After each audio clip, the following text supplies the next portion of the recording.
Welcome back friends, welcome to invest एजी। एक बार फिर से आप सबका बहुत बहुत स्वागत है। फ्रेंड्स, किसी किसी को प्रॉपर्टी में इन्वेस्टमेंट करना काफ़ी पसंद आता है और किसी निवेशक को म्यूचुअल फंड सही लगता है। दोनों में क्या फ़र्क है और कौन सा इन्वेस्टमेंट किसके लिए सही है, आज यही डिटेल आपके साथ में मैं शेयर करने वाला हूँ। आज नया साल शुरू हो चुका है, तो मेरी तरफ से आप सभी को नववर्ष की बहुत बहुत शुभकामनाएं और बधाई।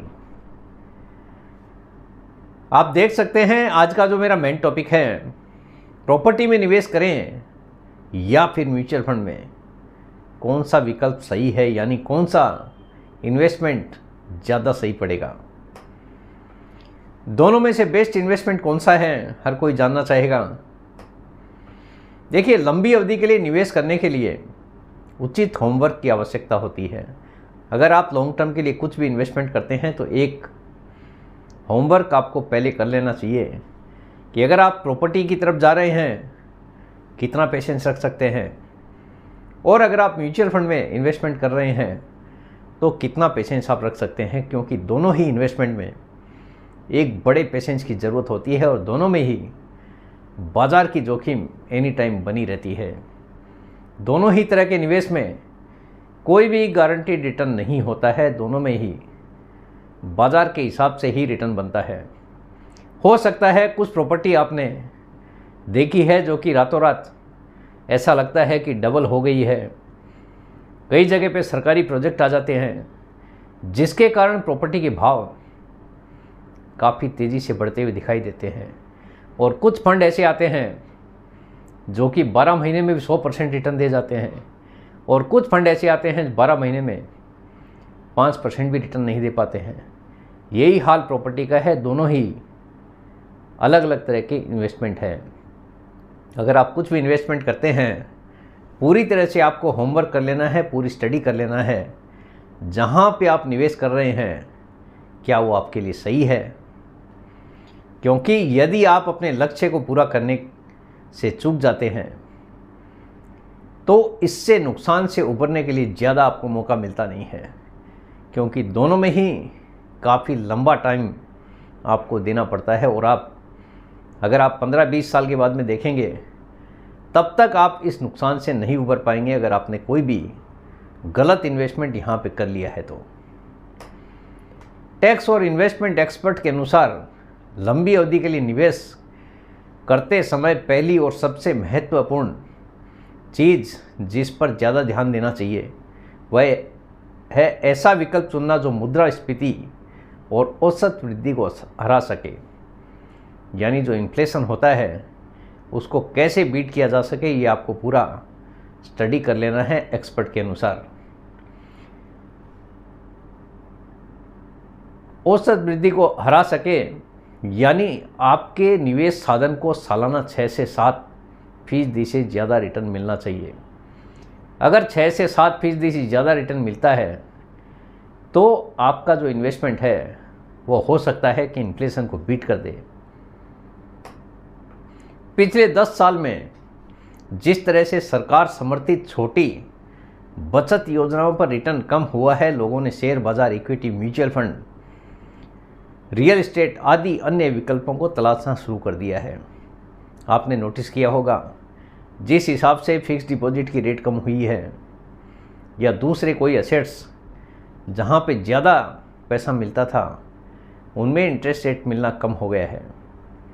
इसी के कारण जो भी इन्वेस्टर है उन्होंने अलग अलग विकल्पों की तरफ ध्यान देना शुरू कर दिया है, जैसे म्यूचुअल फंड हो गया, इक्विटी शेयर्स हो गया, या कोई रियल एस्टेट की प्रॉपर्टी हो गई, क्योंकि सब अपने अपने तरह के बेस्ट इन्वेस्टमेंट माने जाते हैं, लेकिन हर जगह पे जोखिम ज़रूर होता है। बिना जोखिम के ज़्यादा तेज़ गति से पैसा बनना काफ़ी मुश्किल होता है। इन्वेस्टमेंट एक्सपर्ट के मुताबिक आमतौर पर long term investment mutual fund निवेश 12 से लेकर 13%, 15% तक रिटर्न दे देता है, लेकिन ये कोई गारंटीड रिटर्न नहीं होता है। बाज़ार के हिसाब से, जो बाज़ार का इतिहास रहा है उसके हिसाब से हम ये कह सकते हैं इतना रिटर्न पास्ट में बना है तो आगे भी हो सकता है इतना बन जाए, लेकिन इसके बावजूद यहाँ पे कोई भी गारंटी होती नहीं है। तो आप जो भी निवेश करते हैं काफ़ी सोचकर समझकर आपको निवेश करना है। जबकि रियल एस्टेट लंबी अवधि में करीब 8% रिटर्न देता है, ये भी प्रीवियस रिकॉर्ड के हिसाब से है। यहाँ पे कोई गारंटी नहीं है, क्योंकि आपने कौन सी जगह पे प्रॉपर्टी ली है उसके ऊपर बहुत कुछ डिपेंड करता है। नॉर्मली जहाँ पे डेवलपमेंट ज़्यादा तेज़ गति से आता है वहाँ पे प्रॉपर्टी के भाव काफ़ी तेज़ गति से बढ़ते हैं। यही हाल म्यूचुअल फंड में भी है। कई स्कीम एक साल में 100% रिटर्न दे देती है, लेकिन कोई स्कीम ऐसी होती है जो 5% 7% में रह जाती है। डिपेंड करता है कि आपका निवेश कौन सी स्कीम में और कौन सी जगह पर हुआ है। यदि कोई निवेशक सीधे शेयर मार्केट में निवेश नहीं करना चाहता है तो इक्विटी म्यूचुअल फंड या फिर रियल एस्टेट निवेश करने के बारे में सोच सकता है। यानी रियल एस्टेट में भी वो निवेश कर सकता है और म्यूचुअल फंड में भी इन्वेस्टमेंट कर सकता है। ये डिपेंड करता है इन्वेस्टमेंट करने वाले के ऊपर कि वो कितना रिस्क लेने की कैपेसिटी रखता है। यदि किसी के पास निवेश करने के लिए सरप्लस राशि है, यानी एक्स्ट्रा पैसा पड़ा है, तो रिटर्न के नज़रिए से म्यूचुअल फंड लंबी अवधि के निवेशकों के लिए एक बेहतर विकल्प है। क्योंकि बाज़ार का जो इतिहास है वो यही कहता है कि यहाँ पे काफ़ी अच्छा पैसा बना है पास्ट में, तो उस हिसाब से हम ये कह सकते हैं कि एक बेहतर विकल्प साबित हो सकता है। क्योंकि लंबी अवधि में या कहें कि 15 वर्षों से अधिक के लिए लगभग 12 से लेकर 15% का रिटर्न यहाँ पे बना है। तो आगे भी हम ये उम्मीद कर सकते हैं। उसके बावजूद यहाँ पे किसी भी तरह की कोई गारंटी होती नहीं है। ये केवल एजम्पशन है कि इतना हो सकता है, आगे हुआ है इसलिए। एज पर प्रीवियस रिकॉर्ड, जो पुराना रिकॉर्ड है उसके आधार पर ही हम ये कह सकते हैं। हालांकि रियल एस्टेट के मामले में लॉन्ग टर्म में उम्मीद की जा सकने वाली वार्षिक उपज लगभग 8% होगी। यानी प्रॉपर्टी से अगर इसका कंपेयर करेंगे तो यहाँ पे आप 8% की एक उम्मीद कर सकते हैं कि प्रॉपर्टी में 8% का रिटर्न आपको मिल सकता है। इसके अलावा म्यूचुअल फंड में लिक्विडिटी की आसानी होती है, क्योंकि कोई भी मोबाइल से क्लिक करके ही यहाँ पे अपना पैसा निकाल सकता है। और प्रॉपर्टी के मामले में काफ़ी लंबा प्रोसेस होता है, अलग अलग तरह के खर्चे भी होते हैं। प्रॉपर्टी अगर आपने एक बार ले ली है तो वहाँ पे आसानी से बिकती नहीं है। म्यूचुअल फंड घर बैठे ही आप परचेज और सेल कर सकते हैं, यानी सारा काम आपका मोबाइल के थ्रू ही हो सकता है। लेकिन रियल एस्टेट के संदर्भ में किसी के निवेश को समाप्त करना काफ़ी लंबा होगा, क्योंकि यह डिजिटल की तुलना में मोर फिजिकल प्रोसेस है। यानी ये फिजिकली होता है, सारे कागजी कार्रवाई होती है, उसके बाद ही प्रॉपर्टी का कोई भी ट्रांजैक्शन होता है। और रियल एस्टेट निवेश में कोई पार्शियल विड्रॉल भी नहीं होता है। अगर मान लीजिए आपने 1 करोड़ की प्रॉपर्टी खरीदी है और 10 लाख रुपए की आपको ज़रूरत पड़ गई, तो यहाँ पे कोई पार्शियल विड्रॉल का कोई सिस्टम नहीं है। लेकिन अगर म्यूचुअल फंड में आपने कोई भी इन्वेस्टमेंट किया है और आपको कभी 1 करोड़ में से 10 लाख, 20 लाख, 15 लाख कुछ भी अमाउंट की ज़रूरत पड़ गई, तो जो बाज़ार की वैल्यू है उतना पैसा आप म्यूचुअल फंड के ऑनलाइन ट्रांजैक्शन के थ्रू भी निकाल सकते हैं। हालांकि 25 लाख से ऊपर का ट्रांजैक्शन थोड़ा थोड़ा करके ही आपको विड्रॉल करना पड़ता है। बिलो 25 लाख है तो आप आसानी से ऑनलाइन ट्रांजैक्शन के थ्रू भी कर सकते हैं। उससे ज़्यादा है तो खाली एक पेपर पे सिग्नेचर करके अगर आप सबमिट करेंगे तो भी आपके अकाउंट में पूरा पैसा आ जाएगा। जो बाज़ार की वैल्यू रहती है उसके हिसाब से ही यहाँ पे आपको यूनिट्स का रिडेम्पशन वैल्यू मिलता है। रियल एस्टेट निवेश एक निवेशक को पावर ऑफ कंपाउंडिंग नहीं देता है। जहाँ एक निवेशक को इंटरेस्ट ऑन इंटरेस्ट मिलता है, यानी म्यूचुअल फंड में आज मान लीजिए कि 10 रुपये का एनवी चल रहा है, कल 11 हो गया, तो उसके नेक्स्ट डे उस 11 से ही प्राइस प्लस माइनस होता है। 12 हो गया, 12 के ऊपर प्लस माइनस होगा। यानी कंपाउंडिंग का फ़ायदा म्यूचुअल फंड के अंदर आपको देखने को मिलता है। म्यूचुअल फंड का प्रबंधन करना बहुत आसान है। एक बार जब आप किसी विशेष समय अवधि के लिए निवेश कर लेते हैं तो आपको केवल एक बार इसकी जांच करने की आवश्यकता है यानी क्या वैल्यू चल रहा है वो आप आसानी से इसको ट्रैक कर सकते हैं। लेकिन प्रॉपर्टी में जिसकी प्रॉपर्टी उसका रेट, कोई भी फिक्स प्राइस होता नहीं है। एरिया के ऊपर डिपेंड करता है कि कौन से एरिया में आपने प्रॉपर्टी में इन्वेस्टमेंट किया है। यहाँ पे लिक्विडिटी की समस्या कभी भी आ सकती है। अगर आपकी प्रॉपर्टी किसी भी ऐसी जगह पे है जहाँ पे वैल्यू इंक्रीज नहीं हो रही है तो आपको प्रॉपर्टी बेचने में काफ़ी मुश्किलों का सामना भी करना पड़ सकता है। लेकिन म्यूचुअल फंड के मुकाबले में आप जब चाहे तब इसको सेल कर सकते हैं, रिडीम कर सकते हैं।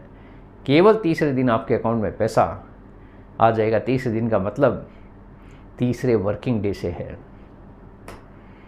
वार्षिक रखरखाव और विभिन्न म्यूनिसिपल टैक्स भुगतान में कटौती के बाद रेसिडेंशियल प्रॉपर्टी पर औसत वार्षिक किराया लगभग 2.5% गिर जाएगा। यानी आप कोई भी प्रॉपर्टी खरीदते हैं तो वहाँ पे मेंटेनेंस भी आपको पे करना पड़ता है, जिसके कारण आपका जो रेंट मिल रहा है वो करीब 2.5% तक कम हो जाएगा। यानी उसकी जो कॉस्टिंग है 2.5% की, आपका वार्षिक रख रखाव का खर्चा भी चला जाएगा। जबकि यह एक कॉमर्शियल प्रॉपर्टी के केस में 8% तक गिर जाता है, क्योंकि वहाँ पे मेंटेनेंस का खर्चा काफ़ी ज़्यादा होता है। एक एग्जांपल है कि if an investor invest 30 lakh रुपए अगर इन्वेस्टमेंट करता है म्यूचुअल फंड में, 15 साल के बाद में अगर आप देखोगे तो उसका जो कंपाउंडिंग रिटर्न बैठता है 12% के हिसाब से करीब 1.65 करोड़ बन सकता है। ये एज्यूम्ड रिटर्न है, कोई भी गारंटीड रिटर्न नहीं है, लेकिन एज्यूम्ड के हिसाब से 30 लाख रुपए का 15 साल के बाद में करीब 1.65 करोड़ हो सकता है। डिस्क्लेमर है, mutual fund investments are subject to market risk, read all scheme related documents carefully. Mutual fund निवेश बाजार की जोखिमों के अधीन है। योजना से जुड़े सभी दस्तावेजों को ध्यान से पढ़ें, उसके बाद ही आपको कुछ भी इन्वेस्टमेंट यहाँ पे करना है, क्योंकि कोई भी गारंटीड रिटर्न यहाँ पे होता नहीं है।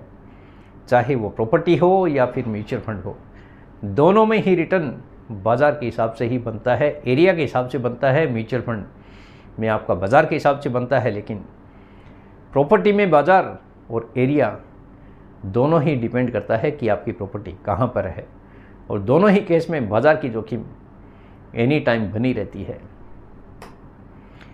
इसी तरह 30 लाख रुपए अगर रियल एस्टेट में 8% वार्षिक लाभ आवासीय या वाणिज्यिक संपत्ति के बावजूद लगभग 95 लाख रुपया बन सकता है। यानी 30 लाख रुपए का करीब 95 लाख रुपया आपका बन सकता है प्रॉपर्टी के केस में। कई बार ऐसा देखा गया कि कई जगह प्रॉपर्टी की प्राइस में काफ़ी तेज़ी से बढ़ते हैं। प्रॉपर्टी का प्राइस भी कई जगह पर काफ़ी तेज़ गति से बढ़ता हुआ दिखाई देता है। जैसे आपने जहाँ पर भी कोई प्रॉपर्टी ली है, अगर वहाँ पे कोई सरकारी प्रोजेक्ट आ गया, जैसे एयरपोर्ट बनने की न्यूज़ आ गई, या कोई ऐसी न्यूज़ आ गई कि जहाँ पे लगे कि डेवलपमेंट काफ़ी तेज़ गति से आने वाला है, ऐसे केस में आपके प्रॉपर्टी के प्राइस काफ़ी तेज़ गति से बढ़ते हुए दिखाई देते हैं। यानी सिनारियो पे डिपेंड करता है कि उस समय सिनारियो कौन सा है। इसलिए दोनों ही जगह पर समय का सिनारियो पर निर्भर करता है। यानी सिनारियो अच्छा है तो सब कुछ अच्छा है, अगर सिनारियो ख़राब है, अगर मार्केट ख़राब है तो सब कुछ ख़राब है। दोनों ही जगह पे नेगेटिविटी हो सकती है, और अगर बाज़ार पॉजिटिव है तो दोनों ही इन्वेस्टमेंट सही है। यह वीडियो केवल जानकारी के उद्देश्य से है और निवेश की सलाह बिल्कुल भी नहीं है। कृपया अपने निवेश से पहले एक वित्तीय सलाहकार से ज़रूर संपर्क करें।